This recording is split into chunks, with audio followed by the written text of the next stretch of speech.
Ya, kita beralih ke informasi lainnya. Kasus pembunuhan yang menimpa mahasiswi Universitas Muhammadiyah Jakarta Murniati masih menjadi buah bibir masyarakat khususnya di lingkungan kerabat terdekat almarhum. Ini karena polisi telah menetapkan tersangka pelaku pembunuhan yang tak lain merupakan kakak korban dan kakak korban diduga nekat membunuh Murni karena persoalan warisan.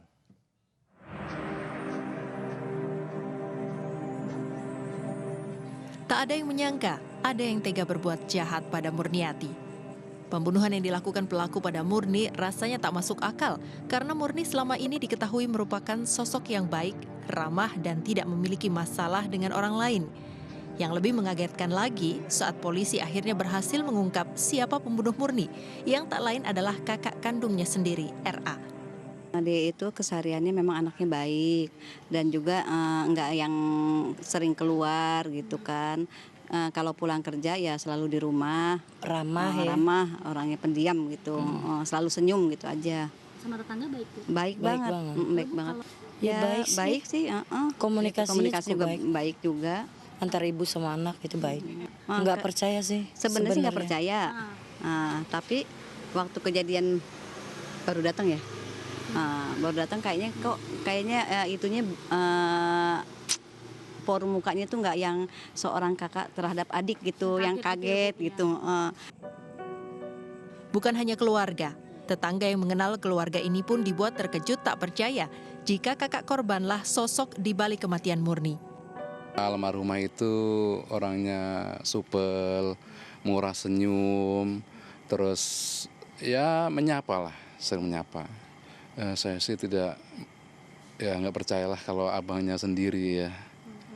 Kok sampai tega gitu ya, nggak habis pikir sama adik kandungnya sendiri. Padahal itu sebelumnya tuh sayang sama adiknya itu sayang. Sampai merinding saya. Begitu baca majalah pagi-pagi, pas saya nyuci mobil di belakang kantor, saya merinding, saya nangis saya. Selama yang saya alami itu selalu baik, rukun gitu. Meski telah mengerucutkan dugaan tersangka pada kakak korban, polisi masih menyelidiki motif pelaku melakukan pembunuhan dengan menggelar olah TKP hari ini. Ya tentunya ini nanti kita masih mendalami beberapa saksi ya. Beberapa saksi, kemungkinan apakah ada yang mempunyai potensi tersangka baru kita lakukan pendalaman. Yang terpenting bahwa hari ini akan dilakukan olah TKP kembali. Untuk sementara polisi menduga Murni dibunuh karena persoalan warisan.